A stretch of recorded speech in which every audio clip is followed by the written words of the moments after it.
Selanjutnya, pembahasan yang akan hari ini yaitu latar belakang metode penelitian, studi pecahan masalah, kesimpulan, dan juga saran. Yang pertama akan dijelaskan oleh Mbak Aulia.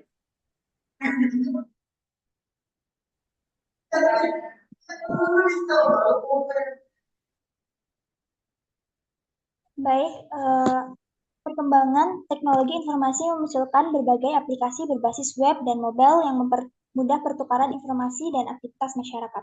Termasuk dalam pengelolaan keuangan, aplikasi manajemen keuangan online kini banyak tersedia secara gratis dan dirancang agar mudah digunakan oleh masyarakat untuk mencatat, mengatur, dan memantau keuangan secara praktis.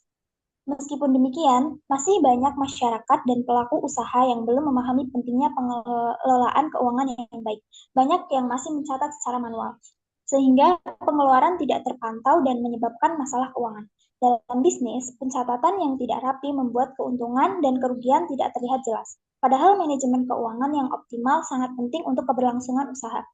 Aplikasi mobile yang dirancang khusus untuk perangkat seperti Android dan iOS menawarkan antarmuka dan intuitif dan mendukung interaksi yang mudah. Aplikasi ini juga bisa terhubung dengan sumber data online, memproses informasi secara lokal, serta menyimpan data secara aman. Dalam konteks keuangan, aplikasi mobile sangat bermanfaat untuk pencatatan transaksi real-time, laporan keuangan otomatis, pengingat anggaran, dan akses data kapanpun dibutuhkan. Hal ini menjadikan aplikasi mobile sebagai solusi efektif dalam mengelola keuangan pribadi maupun bisnis di era digital. Aplikasi buku kas adalah salah satu aplikasi mobile dalam keuangan yang dirancang untuk memudahkan penggunanya mencatat transaksi secara digital, seperti penjualan, pemasukan, pengeluaran, serta utang dan piutang. Lewat aplikasi ini, pengguna juga bisa memantau laporan transaksi lengkap dengan informasi laba dan rugi. Buku kas cocok digunakan oleh pelaku usaha kecil, kerja lepas, maupun individu yang ingin mengelola keuangan mereka dengan lebih tertata demi mencapai kondisi keuangan yang sehat.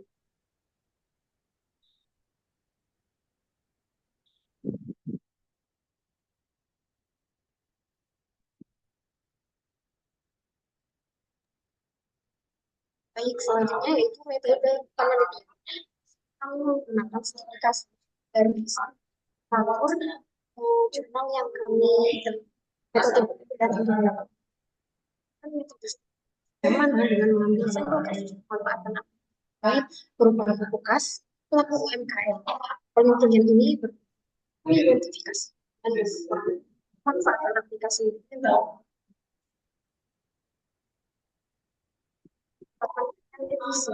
efektif.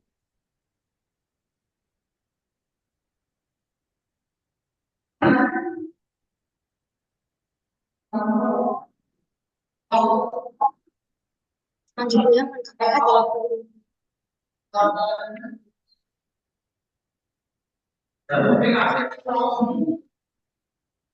mana kami memilih kasus dan yang akan yaitu berupa UMKM dan penggunaan birokrasi. Dan untuk data kami menggunakan analisis atau artikel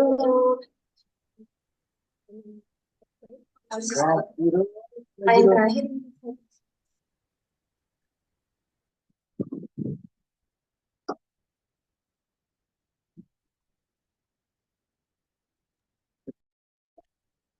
penelitian ini dapat memberikan aplikasi mobile dalam keuangan yang kami pilih karena dibuka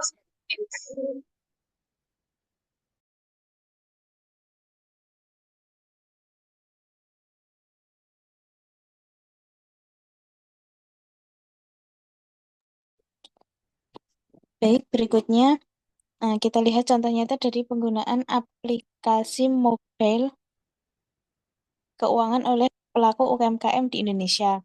Pelaku usaha yang kita bahas adalah Ibu Rina, seorang pemilik toko kelontong kecil di Bekasi. Masa yang dihadapinya, awalnya Ibu Rina mencatat semua transaksi secara manual, menggunakan buku tulis.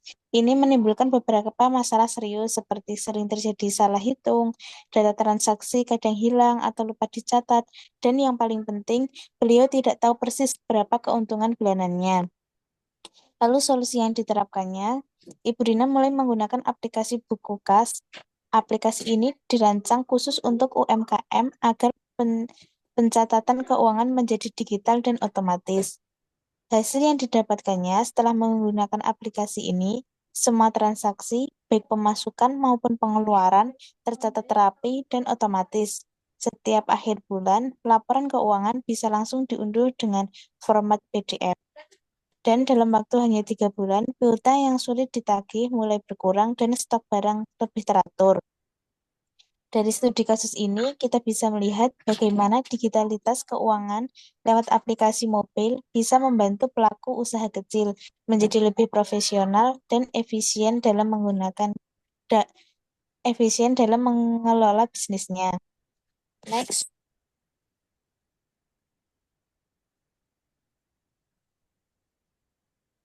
Selanjutnya,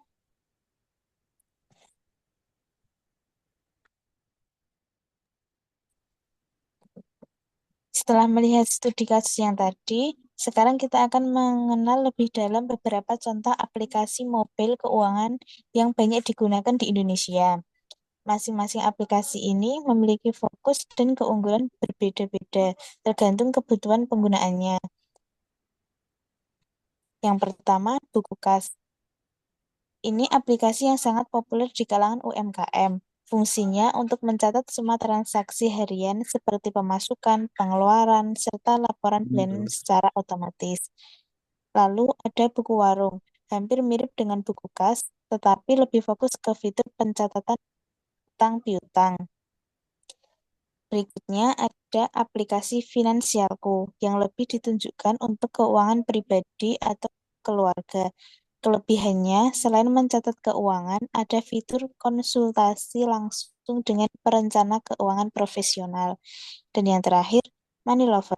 Ini cocok untuk kita semua sebagai individu. Fungsinya untuk memantau anggaran, memisahkan pengeluaran berdasarkan kategori seperti makan, transportasi, hiburan, dan lain sebagainya. Dari keempat aplikasi ini, kita bisa lihat bahwa teknologi sudah sangat membantu pengelolaan keuangan dari skala kecil sampai pribadi. Setelah kita tahu aplikasi-aplikasinya, sekarang kita membahas apa saja manfaat umum yang bisa kita dapatkan dari penggunaan aplikasi mobil keuangan. Yang pertama, efisiensi waktu dan tenaga. Dengan aplikasi ini, kita tidak perlu lagi menulis tangan seperti setiap transaksi. Cukup input lewat HP, bahkan ada yang bisa scan struk langsung. Ini sangat menghemat waktu, apalagi kalau transaksi kita banyak seperti di warung atau di online shop. Yang kedua, akurasi data tinggi. Salah hitung sering terjadi kalau kita mencatat secara manual. Menggunakan aplikasi menghitung otomatis menjadikan risiko salah sangat kecil. Yang ketiga, laporan transparan dan bisa dicetak. Yang keempat, keamanan data tinggi. Kebanyakan aplikasi sudah memakai sistem keamanan seperti PIN, membackup otomatis. Jadi kalau HP hilang, data kita tetap aman dan bisa dipulihkan. Yang terakhir, meningkatkan profesionalisme UMKM. Dengan laporan yang rapi, data akurat, dan efisien, UMKM jadi lebih siap bersaing. Mereka bisa evaluasi usaha dengan lebih profesional, bahkan lebih siap kalau mau ajukan pinjaman ke bank atau investor.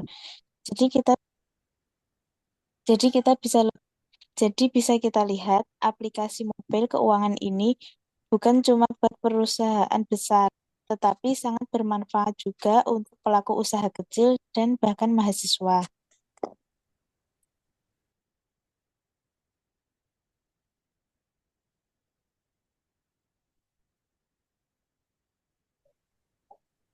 Selanjutnya adalah pemecahan masalah. Yang pertama ada keamanan data pengguna. Aplikasi keuangan menyimpan data penting seperti nomor rekening, biaya transaksi, hingga kartu kredit. Jika sistem tidak aman, data ini bisa dicuri oleh pihak yang tidak bertanggung jawab. Solusinya adalah yang pertama menggunakan enkripsi end-to-end untuk melindungi data. Yang kedua, melakukan audit keamanan secara berkala. Yang ketiga, edukasi penggunaan untuk tiga menggunakan WiFi publik tanpa VPN. Yang kedua, ada kurangnya literasi keuangan digital. Sebagian pengguna tidak memahami cara menggunakan aplikasi atau membaca informasi keuangan seperti aturan pengeluaran atau anggaran.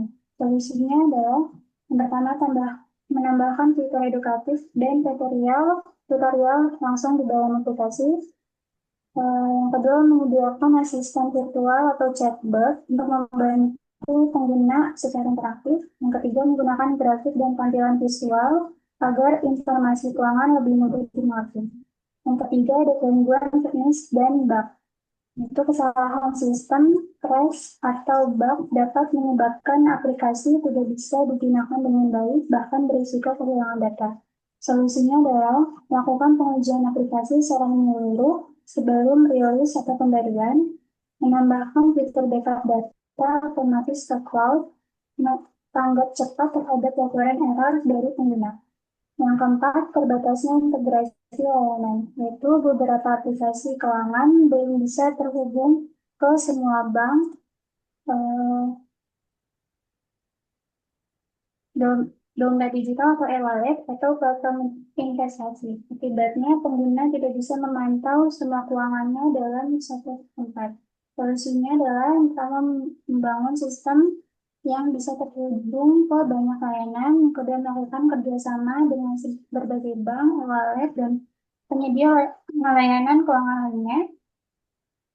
Yang ketiga, menggunakan jasa pihak ketiga seperti Fire Connect atau Flight agar aplikasi bisa menyambungkan data dari banyak sumber secara otomatis. Yang terakhir, ada ketergantungan pada internet. Aplikasi hanya bisa digunakan dengan koneksi internet, hal ini menyulitkan pengguna di daerah dengan sinyal lemah. Solusinya adalah membuat mode offline terbatas, misalnya untuk melihat dari transaksi terakhir, atau merancang aplikasi agar ringan dan hemat kuota sehingga tetap lancar di koneksi aman. Next.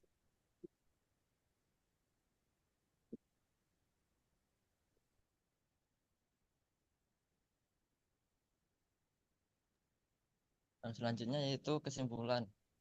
Kesimpulan yang dapat diambil yaitu aplikasi mobil seperti Bukukas itu dapat membantu individu dan UMKM mengelola keuangan secara digital.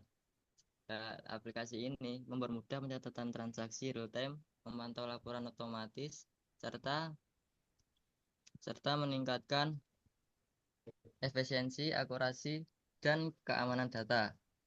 Studi kasus Ibu Rina tadi itu menunjukkan keberhasilan aplikasi ini dalam menerbitkan keuangan usaha. Singkatnya, aplikasi mobil ini merupakan solusi yang sangat efektif untuk digitalisasi pengelolaan keuangan pribadi dan bisnis. Lanjut.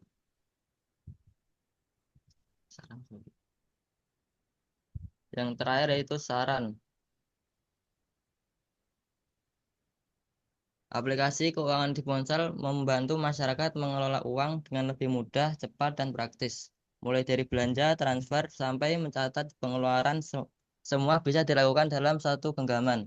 Namun, penggunaan tetap perlu berhati-hati terhadap risiko seperti pencurian data dan pemborosan. Dengan penggunaan yang bijak dan pengetahuan yang cukup, aplikasi keuangan bisa jadi alat yang bermanfaat untuk mengatur keuangan pribadi dan usaha.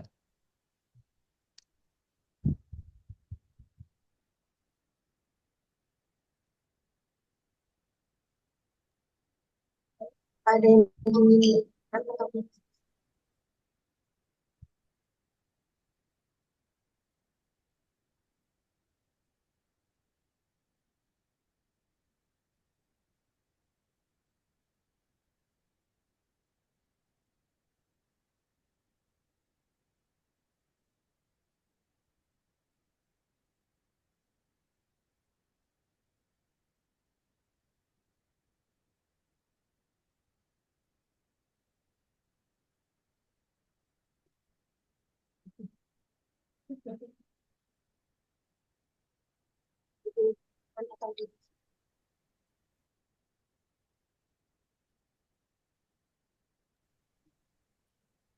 Oke, ada tambahan dari kelompok ini, kelompok bahas mobile app. Oke, mungkin untuk mempersingkat saya ada pertanyaan ya terkait dengan mobile apps. Oke, dari apa ya referensi yang udah rekan-rekan ambil dan pelajari itu kan manfaat dari mobile apps.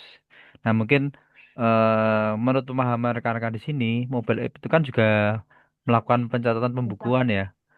Nah, itu menurut pemahaman teman-teman itu datanya ada di mana? Itu aja sih pertanyaannya.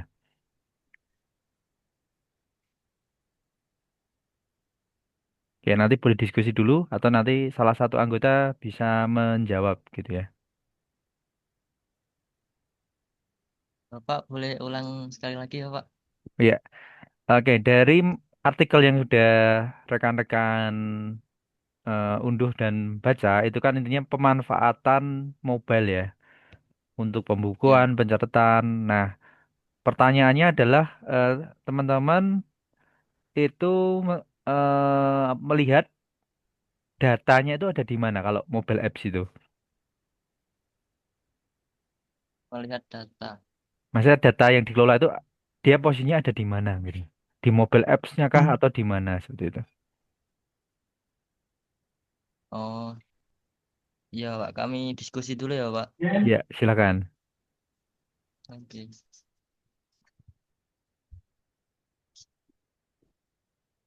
Lanjut diskusi. Eh,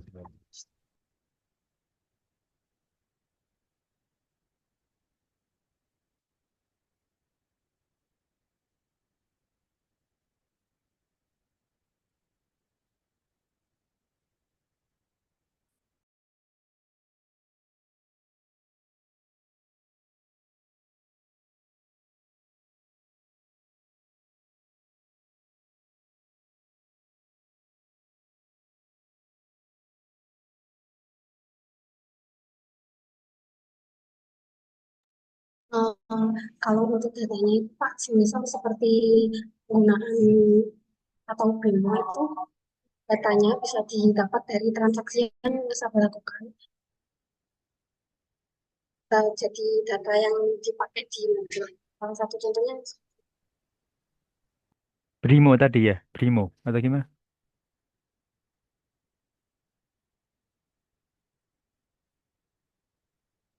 Contohnya tadi apa ya, Mbak? Brimo ya. Oke, datanya. seperti Brimo sama Livin. Oh ya, datanya ada di mana berarti? Datanya itu didapat dari ini, transaksi yang dilakukan. Tidak di mobilenya berarti ya intinya ya. Ya, ya, Oke, siap dia siap. ada di dalam ini, O- mobile apps. Oke, siap. Oke. Berarti intinya poinnya adalah tidak di mobilnya. Oke. eh Biasanya juga itu mungkin saja datanya ada di cloud computing. Mungkin saja ada di server internalnya di perbankan tadi gitu ya. Jadi intinya data tadi itu dilewatin ke mobile tapi data itu tidak menetap di mobile tapi hanya dilewatkan. Jadi cuma lewat mobile terus ke pusat data gitu ya. Oke, itu paling. Ya, Pak. Oke, Pak. Yang Terus lain ada kalau mungkin ada pertanyaan. Kalau nggak ada mungkin boleh ditutup sama moderator.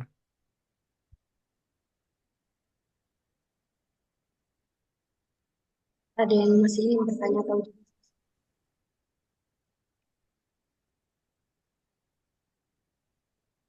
Oke, langsung aja nggak apa Mbak. baik, ada yang ingin bertanya, saya tutup. Kan presentasi dari kelompok lebihnya kami. Assalamualaikum warahmatullahi wabarakatuh. Waalaikumsalam warahmatullahi Waalaikumsalam wabarakatuh. warahmatullahi Oke, makasih wabarakatuh. semuanya. Untuk yang kelompok terakhir, jangan lupa link baru dari saya. Oke, makasih. Oke, Pak.